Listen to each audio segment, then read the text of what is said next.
Ya, terima kasih Mbak. Sebelumnya pada Mbak Silvi, kita ikut belasungkawa Mbak. Mohon maaf kemarin nggak bisa Oh, takziah langsung. nggak apa-apa. Ya, baik. Matur nuwun. Jadi, teman-teman sekalian, terima kasih atas waktunya untuk sharing. Jadi saya mungkin akan memformat dalam frame yang lebih luas dulu, bagaimana peran perempuan, posisi strategisnya. Karena saya ini latar belakangnya ilmu ekonomi, jadi saya pakai capture pada peran perempuan dalam ekonomi, baru nanti kita bicara hubungannya dengan bagaimana strategi yang seperti dalam TOR itu. Mungkin next slide ya. Oke. Saya selalu ingat apa yang disampaikan, yang ditulis oleh Bung Karno di dalam buku Sarinah. Sarinah itu seorang pengasuh ya, pengasuhnya Bung Karno. Di buku itu disampaikan begini bahwa perempuan dan laki-laki itu seperti dua sayap dari seekor burung. Jadi ketika satu sayap tidak berfungsi, maka si burung itu pun tidak optimal untuk bisa terbang. Nah, di sini sama dengan kondisi krisis seperti ini pun sebenarnya peran itu nggak bisa dibobotkan pada satu pihak, misalnya si laki saja atau si perempuan. Ini memang harus dihadapi bersama. Dan kondisi sekarang menurut saya seperti tadi disampaikan Gus Dimas bahwa ya kita harus menghadapinya, ya. Dan kita nikmati saja kondisi ini dalam posisi apapun. Oke, di dalam buku Sarinah, Bung Karno nulis tidak ada sebuah pergerakan yang revolusioner tanpa ada wanita-wanita yang revolusioner. Saya kira ini kata kuncinya bahwa memang setiap pergerakan, termasuk dalam kondisi sekarang ini yang kita sebut ada krisis karena corona ini, peran perempuan menjadi strategis dan itu sudah terbukti terkonfirmasi. Kita bisa lihat semua kegiatan-kegiatan di masyarakat itu engine-nya ya banyak perempuan. Next slide. Emang enggak Mas? Slide berikutnya. Lanjut. Lanjut. Ya, saya ingin review secara makro dulu bahwa teman-teman perempuan ini sebenarnya sudah dalam konteks makro ya, kontribusi terhadap PDB itu besar sekali. Di sektor usaha UKM, perempuan itu kira-kira sudah share 9% dari PDB. Ya memang belum maksimal, tetapi kontribusinya selalu naik. Ya, tercatat di tahun 2018 itu sudah 9,1%. Mayoritas perempuan yang bergerak di dalam UMKM ini mayoritas bergerak di kuliner, kemudian fashion, termasuk craft. Ya. Dari situ tampak kontribusi sektornya, ya itu kalau di total data BI itu menyebut ada sekitar 57 juta di tahun 2018 unitnya, yang itu kira-kira 60%-nya dikelola oleh perempuan. Artinya gerak usaha dalam konteks ini ada UMKM, sebenarnya majority engine-nya itu perempuan. Oke lanjut, biar saya kasih overview dulu. Lanjut. Nah kontribusi tadi sudah saya sampaikan, lanjut aja enggak apa-apa karena waktunya. Nah, tapi ada beberapa hal yang kendala dalam bergerak ini. 60% perempuan di Indonesia ini berbisnis. Tapi ternyata dari survei yang dilakukan Investing in Women ini, yang direport oleh Kata Data, itu mayoritas itu tanda petik terpaksa. Belum menjadi pilihan. Jadi yang memilih itu kira-kira 60%. Mayoritas terpaksa. Di dalam keterpaksaan itu aja kontribusinya udah besar. Ya. Namun ada kendala-kendala. Kendala yang di dalam riset ini ternyata dukungan dari suami juga masih rendah.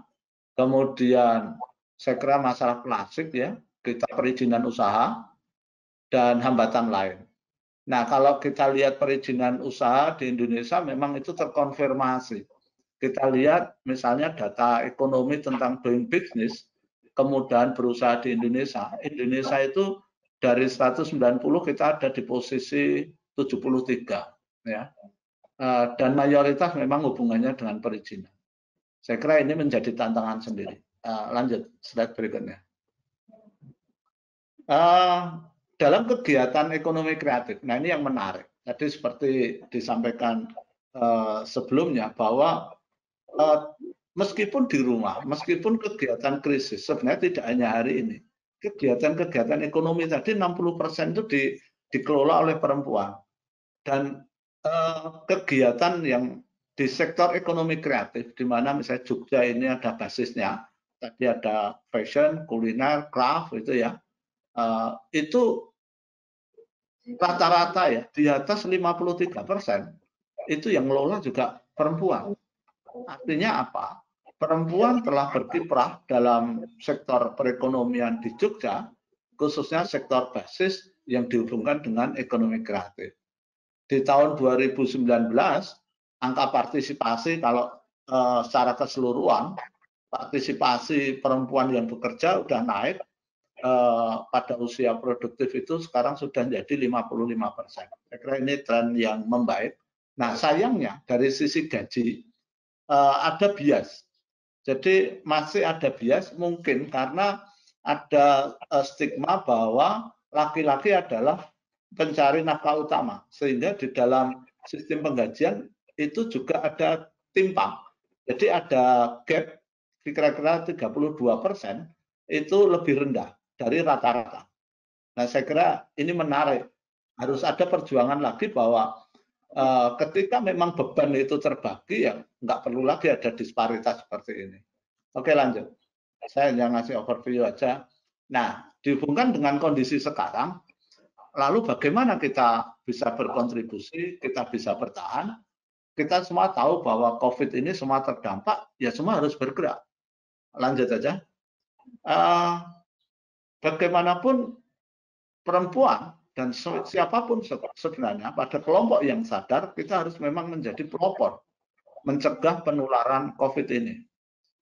Ini menjadi penting sekali. Kenapa? Karena tidak semua, misalnya ya, saya ada beberapa perempuan yang selama ini bisnis, tapi bisnisnya decline karena apa? Kondisi market atau pasar yang tidak memungkinkan. Tapi dalam konteks COVID, dia tetap bisa menjadi pahlawan. Dia sebagai pelopor untuk pencegahan. Kalau diserahkan pada laki-laki, ternyata efektivitasnya juga masih kurang. Kita lihat misalnya justru kelompok-kelompok yang tanda petik kumpul, itu kelompok-kelompok laki-laki. Dan bisa jadi dia justru menjadi penular, kira-kira begitu. Nah, jadi kelompok perempuan akan efektif menjadi kelompok untuk pencegahan penularan COVID ini. Itu yang pertama. Yang kedua adalah slide berikutnya. Saya mencermati di dalam kondisi krisis ini, bagaimanapun perempuan tetap banyak yang bergerak sebagai motor socialpreneur. Ya, kita foto ini saya ambil dari dampingan Cikal, sebuah lembaga swadaya masyarakat yang mendampingi para penyandang disabilitas, khususnya perempuan. Dia tetap berkreasi. Selama ini dia jahit baju lebaran yang biasanya banyak order, ini kosong order, dia memproduksi APD, memproduksi masker. Ya, ini bagian dari socialpreneur. Selain dia mendapatkan income untuk menggantikan bisnis yang tidak bergerak karena pasarnya berubah, tapi dia juga tetap dapat income dan bisa berkontribusi dalam menyelesaikan problem wabah ini. Itu yang kedua. Yang ketiga, slide berikutnya. Bagaimanapun perempuan juga seperti tadi sampaikan Mbak Vivi, ini menjadi teman, partner guru. Meskipun tadi cucunya PKR Hemas sudah mulai gerak, ya kan? Ya, kita maklum semua. Anak-anak bagaimanapun nggak mungkin akan nyaman di rumah terus, ya. Dan itu sudah alamiah. Kita aja yang orang dewasa selalu juga berkeinginan untuk beraktivitas normal. Tapi pesan gubernur kita, Masa dalam itu pesan, kita jangan egois. Dalam kondisi sekarang ya sudahlah, kita mengikuti regulasi di mana kita harus jaga jarak, mengurangi pertemuan besar, itu ya. Kalau keluar ya wajib pakai masker dan seterusnya. Nah, di rumah guru yang paling efektif dan sabar itu ya saya kira perempuan memang.